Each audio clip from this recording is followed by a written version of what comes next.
Hold back your memes and your anger, ladies, gentlemen, and others, and stop typing in the comments for a moment. Strap in. This isn't a rant, so don't rant back at me. We're going to tackle this question with a few different perspectives.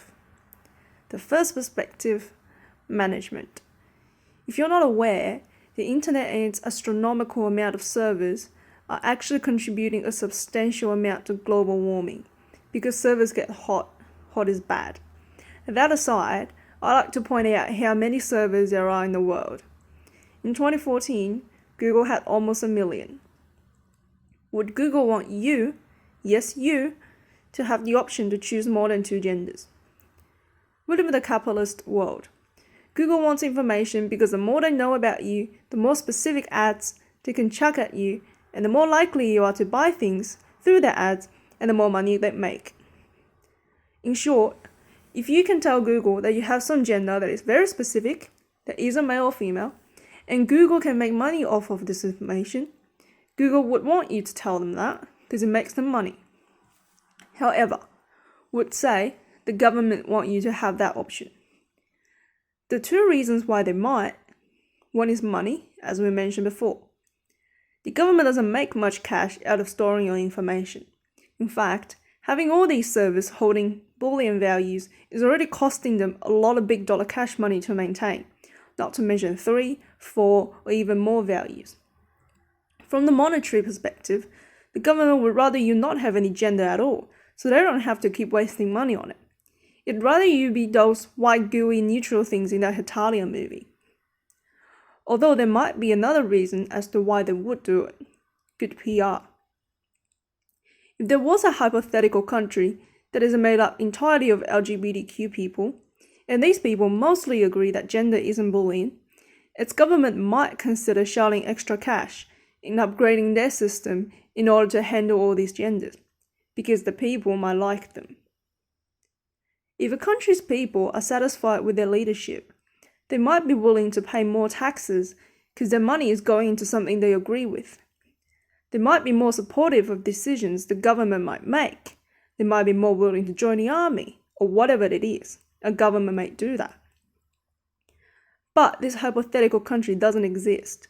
Most countries today don't have the majority of their populations agreeing on any single matter, let alone a controversial one.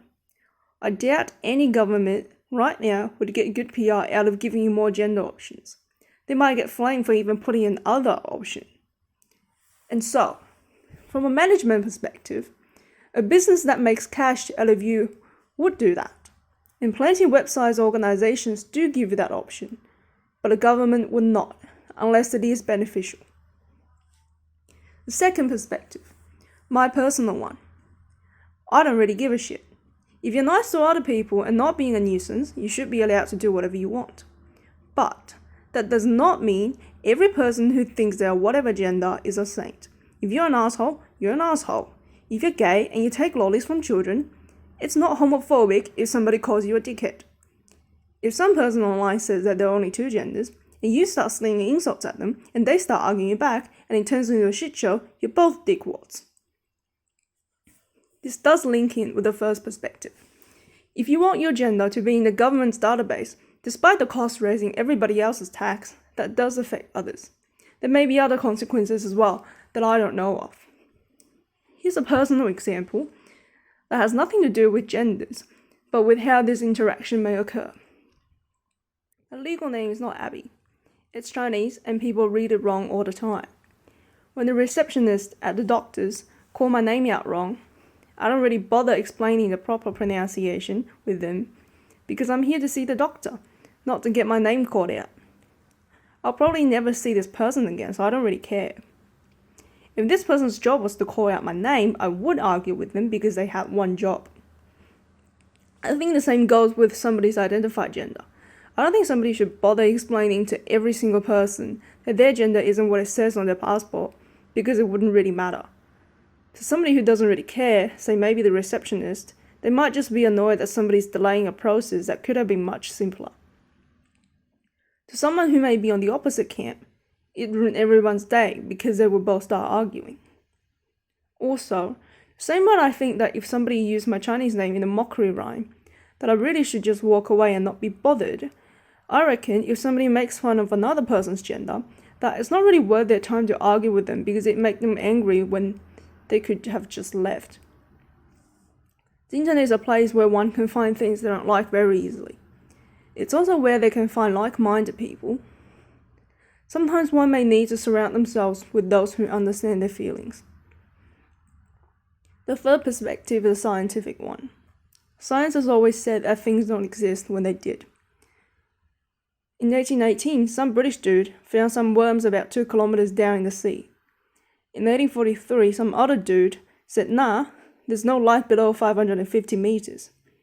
In 1850, some other dude found some other shit at 800 meters down, therefore proving the second dude wrong. In 1872, yet another dude decided to explore with some vessels and found out that actually there's lots of shit down there. They used to believe that nothing could live without the sun, except there are lots of things in the deep sea that do. Is the universe infinite? People used to think that it is. Now they think that maybe it isn't. The point is, science changes our perspective of facts all the time. What do you think gravity is? Is it a force? What if I told you that it's a piece of thing smaller than an atom? That it is a thing that you could see if you had a big enough microscope? Quantum theorists are debating whether they should add graviton, an elementary particle, to the Standard Model as a new boson. They haven't figured it out yet, but that's not the point. The point is that our understanding of gender is very limited since this discussion is way too young. Whether mobile phones cause cancer has been a debate for over 40 years. The first Motorola mobile phone was made in 1973, but they just haven't been around for long enough for any substantial amount of data to appear. I said data, not research. You can research however you want and come up with a result. People have been around for forever, but psychological studies have not. Science only develops when people aren't dying of a plague, or a war, or of famine, and science takes its time. You must be a very determined person if you think that Earth is the only planet that has life, and no other planet of the 100 billion has even one speck of bacteria. By that logic, I don't believe the human brain, as unique as every single one is, can handle a black and white piece of data. It just doesn't seem plausible. I don't think in 7 billion brains, not one of them has a node that is neither male or female. Maybe it is on the spectrum. Maybe male and female are separate nodes. Maybe there are 3 or more nodes that we haven't found yet and everything in between, like the character relationship map of a cheesy romance novel. Maybe we don't need to label every gender to realize that there may be more than 2. Just like we don't need to name every color to realize that there are in-between colors we'll never use on the hexagrid. Maybe we don't need 200 options in a database, but the brain is a funny thing.